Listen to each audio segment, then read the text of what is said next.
Hello दोस्तों, मेरा नाम है अक्षय और आप सभी का स्वागत है आपके अपने YouTube चैनल ऑनलाइन ITI पर। दोस्तों, इंडियन नेवी के नेवल डॉकयार्ड विशाखापट्टनम द्वारा ITI पास कैंडिडेट्स के लिए एक अप्रेंटिस की भर्ती हाल ही में जारी की है। इस भर्ती में ITI की विभिन्न ट्रेड्स के लिए 275 पोस्ट निकाले गए हैं और आज की इस वीडियो में इसी भर्ती की सारी जानकारी हम आपके लिए लेकर आए हैं। कितनी पोस्टें यहां पर निकली है, किस ट्रेड्स को मौका दिया गया है और क्या अप्लाई का प्रोसीजर और सिलेक्शन का प्रोसीजर क्या है। दोस्तों, इससे पहले आप सभी को मैं बता दूं कि जो नेवल डॉकयार्ड से आप अप्रेंटिस करते हैं, इसका फायदा आपको आगे आने वाली परमानेंट भर्तियों में मिलता है। दोस्तों, इसके अलावा यहां से अप्रेंटिस करने के बाद आपको अप्रेंटिस का जो सर्टिफिकेट मिलेगा, उसका अनुभव का लाभ आपको जो नेवल सेक्टर की जो प्राइवेट कंपनीज है वहां पर भी मिलता है। दोस्तों, अब बात करते हैं इस वैकेंसी के नोटिफिकेशन की। दोस्तों, ये नोटिफिकेशन आप हमारे टेलीग्राम ग्रुप से भी डाउनलोड कर सकते हैं, जो कि आपको जिसका लिंक आपको इस वीडियो के डिस्क्रिप्शन में मिल जाएगा। तो दोस्तों, सबसे पहले बात करते हैं इस वैकेंसी में जिन ट्रेड्स को मौका दिया गया है और जो पोस्ट निकाले गए हैं उनकी। तो दोस्तों, ये जो शीट आपको स्क्रीन पर नजर आ रही है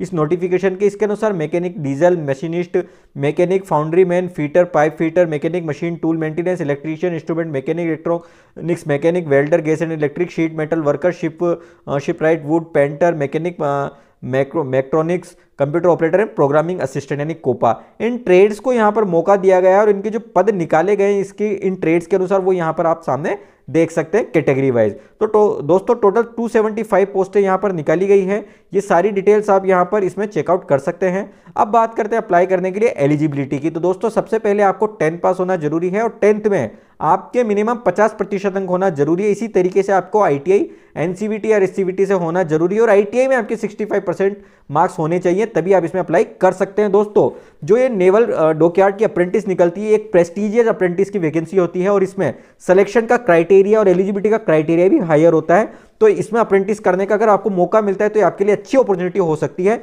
इन चीजों से आप इस चीज को देख सकते हैं।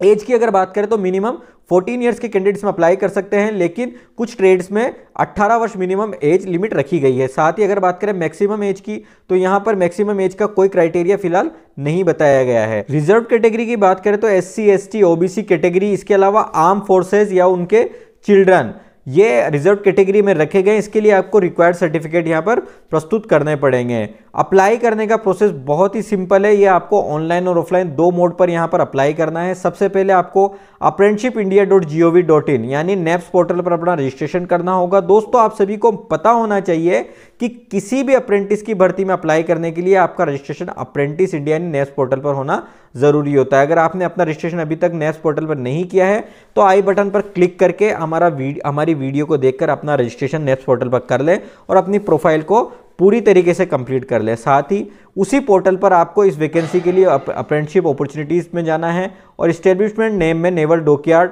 इसकी इस्टेब्लिशमेंट ID यहां पर दी हुई है, इसको सर्च कर लेना है और वहीं से इस वैकेंसी के लिए ऑनलाइन अप्लाई कर देना है। दोस्तों, अगर अप्लाई करने का प्रोसेस भी आप सीखना चाहते हैं तो इसके लिए भी यूट्यूब पर हमारी वीडियो है, जिसको आप आई बटन पर क्लिक करके देख सकते हैं और उसी प्रक्रिया के माध्यम से इस वैकेंसी में आप अप्लाई कर सकते हैं। अप्लाई करना बहुत ही सिंपल है, केवल एक समझने वाली बात है जो कि आप हमारी वीडियोस को देखकर आसानी से समझ सकते हैं। अब दोस्तों, यहां पर कुछ चीजें आपको आगे ध्यान रखनी पड़ेगी। सबसे पहली चीज जो मैंने आपको बताई कि आपको ऑनलाइन अप्लाई करना है। अप्लाई करने के बाद आपको आपकी जो अप्रेंटिसशिप प्रोफाइल है उसकी प्रिंट आउट ले लेनी है। ठीक है, प्रिंट आउट लेने के बाद आपको 2 कॉपी यहाँ पर आपका एक एनेक्जर A1 है जिसमें आपका हॉल टिकट है, जो कि आगे मैं आपको बताऊंगा, उसकी भी प्रिंट आउट ले लेनी है और उसको आपको भर लेना है। साथ ही आपको आपके रिलेवेंट डॉक्यूमेंट जो कि चेकलिस्ट में बताए गए हैं, जिसकी जानकारी भी मैं लास्ट में आपको दूंगा, वो आपको प्रिंट कर लेना है और ये सारे डॉक्यूमेंट आपको एक एनवलप में रखकर, ठीक है, उसको यहाँ पर जो एड्रेस दिया हुआ है वहां पर आपको कुरियर या पोस्ट के माध्यम से भेज देने हैं। ठीक है दोस्तों, साथ ही एनवलप के ऊपर आपको आपकी ट्रेड का नाम और आपकी जो एप्लीकेशन है वो एप्लीकेशन यानी किस पोस्ट के लिए आप अप्लाई कर रहे हैं, कि जो अप्रेंटिस की वैकेंसी है उसकी जानकारी आपको लिख देनी है। दोस्तों, ये जो आपकी एप्लीकेशन है ये आपको 2 जनवरी 2025 तक वहां पर यहाँ पर जो एड्रेस दिया हुआ है पहुंचा देनी है। ठीक है, आगे बात करते हैं सिलेक्शन का प्रोसेस। दोस्तों, सिलेक्शन का जो प्रोसेस है, सबसे पहले जब आप ऑनलाइन और ऑफलाइन मोड पर अप्लाई कर देंगे तो कैंडिडेट्स का सिलेक्शन किया जाएगा उनकी ITI और 10 की परसेंटेज के आधार पर। 70-30 के रेशियो में सिलेक्शन होगा। आपका जो मेट्रिकुलेशन के 70% और ITI के 30% मार्क्स के अनुसार, मेरिट के अनुसार सिलेक्शन होगा। जो कैंडिडेट सेलेक्ट होते हैं उनके हॉल टिकट जारी किए जाएंगे रिटर्न एग्जाम के लिए। ठीक है दोस्तों, तो सबसे पहले तो आप लोगों की परसेंटेज 10th और ITI के आधार पर सिलेक्शन होगा। उसके बाद कैंडिडेट को रिटर्न एग्जाम के लिए बुलाया जाएगा। रिटर्न एग्जाम के लिए जो कैंडिडेट को बुलाया जाएगा वो 1:5 के रेशियो में बुलाया जाएगा। इसके बाद जो कैंडिडेट्स का रिटर्न एग्जाम होगा वो OMR बेस होगा। ठीक है, इसमें 75 क्वेश्चन होंगे और जो कि मल्टीपल चॉइस क्वेश्चन होंगे। ठीक है, इसमें मैथमेटिक्स के 30, जनरल साइंस के 30, जनरल नॉलेज के 15 क्वेश्चन होंगे। ठीक है, ये जो क्वेश्चन पेपर होगा इंग्लिश लैंग्वेज में होगा और प्रत्येक सही उत्तर का 1 मार्क मिलने वाला है और गलत उत्तर के लिए कोई नेगेटिव मार्किंग नहीं होने वाली है। और ये जो रिटन एग्जाम होगा ये 1 घंटे का होगा और ये वाइजाग कैंपस में होने वाला है। ठीक है, रिटन एग्जाम को पास करने के बाद कैंडिडेट को इंटरव्यू के लिए बुलाया जाएगा, जो कि 1:2 में बुलाया जाएगा। इंटरव्यू में सेलेक्ट होने के बाद डॉक्यूमेंट वेरिफिकेशन, मेडिकल वगैरह, ओरल टेस्ट वगैरह बाकी की फॉर्मेलिटीज होने वाली है। ठीक है, एग्जाम के शेड्यूल की अगर बात करें, जो रिटन एग्जाम का शेड्यूल रखा गया है वो 28 फरवरी 2025 रखा गया है। ठीक है, इसके बाद जो एग्जाम का जो रिजल्ट होगा वो 4 मार्च 2025 को जारी कर दिया जाएगा। लास्ट में जो इंटरव्यू का प्रोसेस है उसका भी शेड्यूल यहाँ पर दिया हुआ है, जो कि अलग अलग ट्रेड अनुसार, अलग अलग डेट्स के अनुसार रहने वाला है। ठीक है दोस्तों, तो ये एग्जाम का और आपके सिलेक्शन का प्रोसेस है। सबसे पहले आपका सिलेक्शन होगा आपकी 10th और ITI की परसेंटेज के आधार पर। उसके बाद आपका रिटन एग्जाम होगा। उसके बाद आपका इंटरव्यू वगैरह और बाकी का फॉर्मेलिटीज जो है, आपका डॉक्यूमेंट वेरिफिकेशन, मेडिकल वगैरह सारी चीज़ें होने वाली। जैसा कि दोस्तों मैंने आपको बताया था, ये यहाँ से अप्रेंटिस का मौका मिलने पर आगे बहुत फायदे होते हैं, इसलिए इसमें काफ़ी डिमांड रहती है और इसलिए इसमें कंपटीशन बहुत तगड़ा रह सकता है। ठीक है, अगर बात करें स्टाइपेंड की, यानी सिलेक्शन के बाद जो आपको पर मंथ स्टाइपेंड मिलेगा, तो अगर आपकी 1 वर्षीय ट्रेड है तो आपको 7,700 रुपये, और अगर आपकी 2 वर्षीय ट्रेड है ITI में तो आपको 8,050 रुपये पर मंथ स्टाइपेंड मिलने वाला है। ठीक है दोस्तों, अगर अदर इन्फॉर्मेशन की बात करें तो आपको आने जाने के लिए कोई ट्रेवलिंग एक्सपेंसेस नहीं मिलेगा शुरुआत में। इसके बाद अगर आप रिटन एग्जाम पास कर लेते हैं तो इंटरव्यू में आपका सिलेक्शन हो जाएगा और इंटरव्यू में सिलेक्शन होने के बाद आपको क्लास 2 का रेलवे टिकट, रेलवे का किराया दिया जाएगा आने और जाने का। ठीक है, हॉस्टल फैसिलिटी लिमिटेड कैंडिडेट्स को दी जाएगी, जो कि नॉन लोकल कैंडिडेट्स को दी जाएगी। अगर बाहर के जो कैंडिडेट हैं उनको हॉस्टल की फैसिलिटी मिल सकती है, यानी अवेलेबिलिटी अगर होती है हॉस्टल की, या जो वहाँ पर कैंडिडेट्स अगर ज़्यादा हैं और हॉस्टल कम है तो पहले आओ पहले पाओ के आधार पर कैंडिडेट्स को हॉस्टल अलॉट किए जाएंगे। ठीक है, इसके अलावा आपको मेडिकल फैसिलिटी, क्लॉथिंग वगैरह, जो वहाँ पे ड्रेस वगैरह है वो भी प्रोवाइड की जाएगी। इस तरीके से ये जो बेसिक चीज़ें हैं वो आपको अप्रेंटिस में सेलेक्ट होने के बाद प्रोवाइड की जाएगी। तो दोस्तों उम्मीद है कि यहाँ पे जो इन्फॉर्मेशन हमने प्रोवाइड करवाई है वो आपको समझ में आ गई होगी। अब बात करते हैं हॉल टिकट के फॉर्मेट की, जो कि मैंने आपको बताया था, ये भी आपको एनवलप के साथ वहाँ पर भेजना है। ये हॉल टिकट का फॉर्मेट आपको इसी नोटिफिकेशन में मिल जाएगा एनेक्जर 1 में।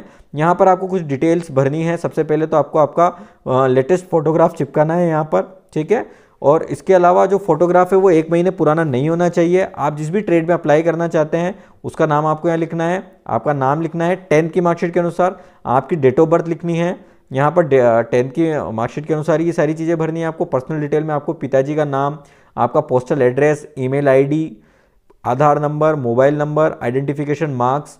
ठीक है, सिग्नेचर ऑफ कैंडिडेट में आपके सिग्नेचर करने हैं। लेफ्ट हैंड थंब इंप्रेशन में आपको उल्टे बाएं हाथ का अंगूठे का निशान बनाना है आपको, यानी आपको थंब इंप्रेशन लगाना है। साथ ही आपको एक चेकलिस्ट यहाँ पर एनेक्सर 2 में भी देखने को मिल जाएगी। इस चेकलिस्ट में वो डॉक्यूमेंट के नाम है जो आपको वहाँ पर एनवेलप के साथ भेजने हैं, या जो कि आप देख सकते हैं। सबसे पहले तो चेक ऑफ लिस्ट, यानी ये जो लिस्ट है इसकी भी प्रिंट आउट आपको भेजनी है, और इस प्रिंट आउट पे आप जो जो डॉक्यूमेंट यहाँ पे लगाएंगे उसको यस और नो, यहाँ पर यस और नो उसमें लिखते चलेंगे। ठीक है, सेकंड जो डॉक्यूमेंट है कंप्लीट अप्रेंटिस प्रोफाइल, वो आपको अप्रेंटिस प्रोफाइल जो कि मैंने बताई थी उसकी प्रिंट निकलवा देनी है और यहाँ पर यस करके साथ में एनवेलप के साथ लगा देनी है। SSC सर्टिफिकेट यानी 10th का सर्टिफिकेट, ITI की मार्कशीट, ITI का सर्टिफिकेट, कम्युनिटी कास्ट सर्टिफिकेट। ठीक है, ये आपको सेंट्रल गवर्नमेंट के फॉर्मेट के अनुसार बनाने हैं। लेटेस्ट PWD सर्टिफिकेट, अगर आप फिजिकली हैंडीकैप कैटेगरी में आते हैं तो PWD सर्टिफिकेट लगेगा।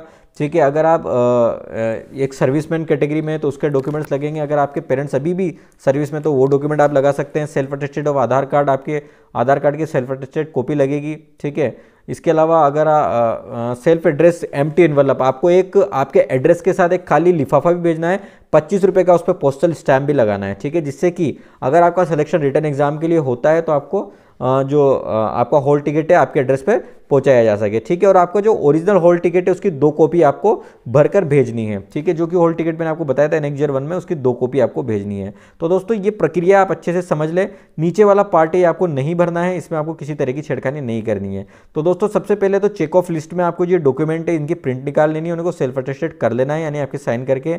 इसके अलावा जो आपको हॉल टिकट का फॉर्मेट, इसकी 2 कॉपी निकलवा लेनी है, उसको अच्छे से भर लेना है। और आपको जो डॉक्यूमेंट्स मैंने बताए नीचे वो कंप्लीट कर लेने हैं। उससे पहले आपको अप्रेंटिस इंडिया पर अपना रजिस्ट्रेशन कर अप्लाई कर देना है और उसकी प्रोफाइल भी आपको भेज देनी है। तो दोस्तों ये प्रोसीजर थोड़ा सा कॉम्प्लिकेटेड अगर आपको लग रहा होगा तो आप कमेंट करके हमसे पूछ सकते हैं, हम आपको ईजी वे में दोबारा से समझाने की कोशिश करेंगे। साथ ही अगर आपको कोई कन्फ्यूजन फिर भी लगता है तो आप टेलीग्राम चैनल पर हमसे संपर्क कर सकते हैं। अगर वीडियो दोस्तों आपको हेल्पफुल लगी तो इसे लाइक ज़रूर कर देना। साथ ही चैनल पर अगर पहली बार आए तो इसे सब्सक्राइब करके बेल आइकन जरूर दबा दें। यहाँ पर आपको ITI और अदर जो qualification related job update regular मिलते रहेंगे। आप सभी को बताना चाहूँगा कि south eastern railway, north frontier railway में अभी अप्रेंटिस की भर्तियां चल रही है, जिसकी जानकारी भी आप हमारे यूट्यूब चैनल से ले सकते हैं। आप फॉर्म भरने का प्रोसीजर भी आपको मिल जाएगा। इसके अलावा परमानेंट जो ITI की भर्ती चल रही है वो अभी CSI और IICT में चल रही है, जिसकी जानकारी भी आप हमारे यूट्यूब चैनल से ले सकते हैं। तो दोस्तों उम्मीद है कि आपको ये जानकारियाँ हेल्पफुल लगेगी। दोस्तों मिलते हैं अगली वीडियो में। Take care.